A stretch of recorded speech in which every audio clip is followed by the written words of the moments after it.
La paz sea sobre todos vosotros. La tradición islámica nos cuenta que cuando la hora final esté cerca, Jesús regresará.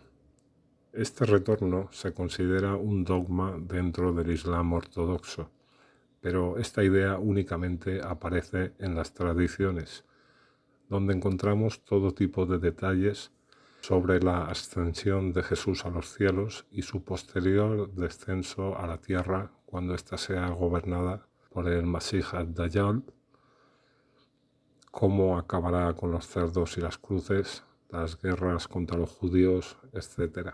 El problema es que, según nos cuenta el Corán, Jesús ya cumplió la misión que se le había encomendado y después falleció como todo ser humano. Resulta sumamente extraño que si fuese tal como lo cuenta la tradición, no apareciesen mencionados tan relevantes acontecimientos, aunque fuesen un par de versículos los que hablaran sobre el asunto. Pero cuando leemos el Corán no encontramos ni una sola palabra al respecto. Aprovechando este dogma basado en la tradición, voy a contestar a una pregunta que me hace el hermano Abdallah sobre cuál es la mejor traducción del Corán que se puede leer en español. Voy a mostrarte una información que te sacará de dudas, hermano. El versículo 3.55 nos relata el ascenso de Jesús y los versículos 19, 56, 57 el ascenso de otro profeta llamado Idris. La mayoría de traducciones del Corán al español promueven lo que dice la tradición, alejándose con ello de la literalidad del texto en árabe, algo que te va a provocar confusiones. Te voy a mostrar una serie de ejemplos. Si lees la traducción de Julio Cortés, te vas a encontrar lo siguiente. Cuando Allah dijo, Jesús, voy a llamarte a mí, voy a elevarte a mí. Y recuerda en la escritura a Idris, fue veraz, profeta, le elevamos a un lugar eminente. Si nos fijamos, aquí se traduce el verbo wafa, cuyo significado en árabe es finalizar algo o terminar el tiempo de vida, es decir, morir, como voy a llamarte. En realidad, el versículo está diciendo te haré morir, no voy a llamarte. Luego, traduce el verbo rafa como elevar, tanto en el versículo de Jesús como en el de Idris, lo cual es correcto en parte, porque rafa en árabe también posee el sentido de honrar, exaltar o ensalzar a alguien.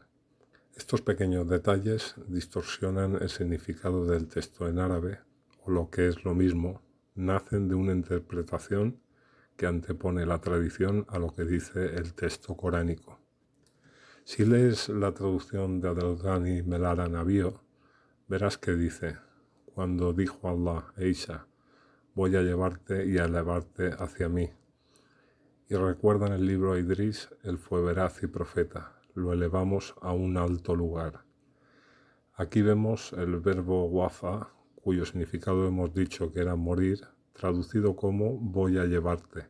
Este voy a llevarte resulta muy ambiguo y da pie a interpretarlo según la tradición.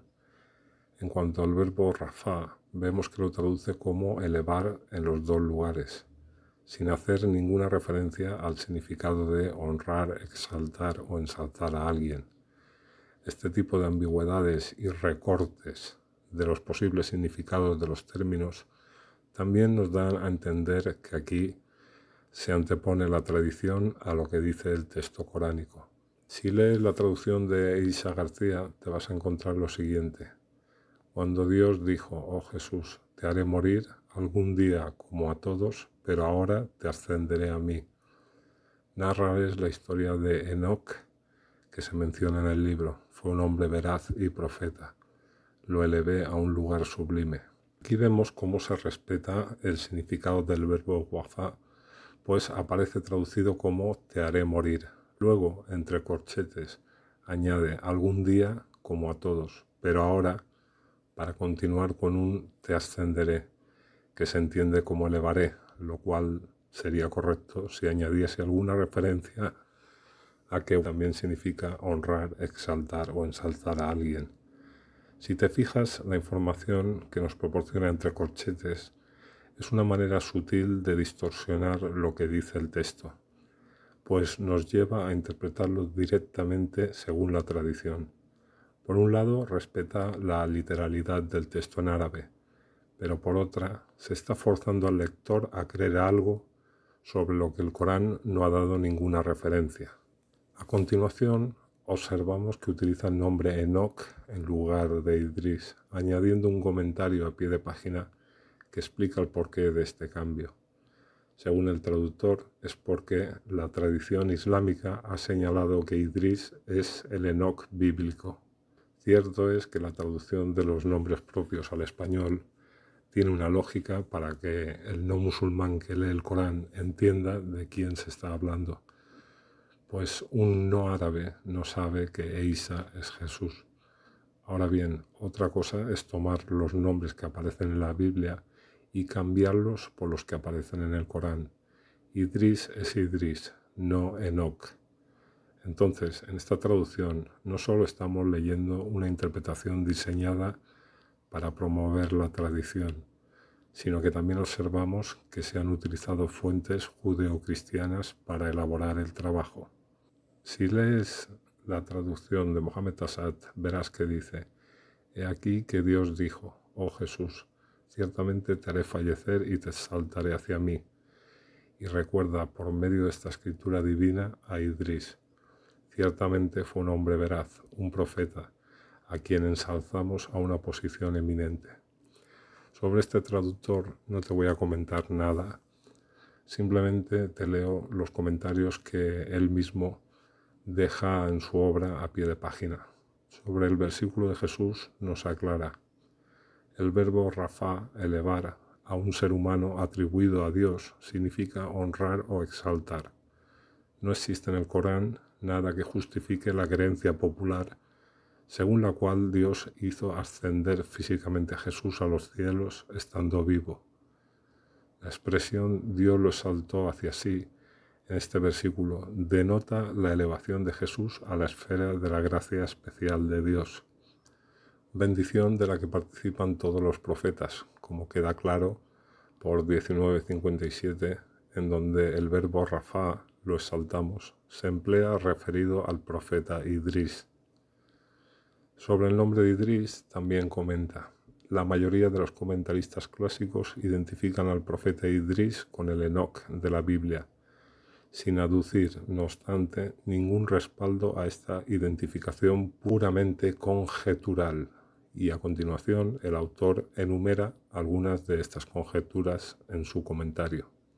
Como podemos observar, la única traducción que respeta lo que dice el texto original en árabe es la de Mohammed Assad. Esto solo ha sido un ejemplo, hay cientos de ellos.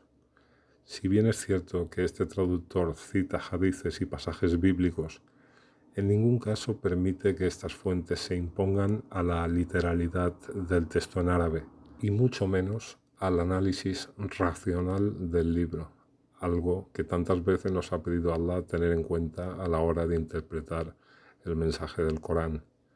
Aunque no comparta algunos conceptos de la traducción, la recomiendo por encima de cualquier otra que exista en lengua española. A quien haya entendido lo que aquí se ha dicho, le pediría encarecidamente que si alguien le pregunta por alguna traducción del Corán en castellano, recomiende la de Mohammed Assad. Abajo, en la casilla, os dejo el enlace directo a su descarga en PDF. Muchas gracias por vuestra atención y que la paz sea sobre todos vosotros.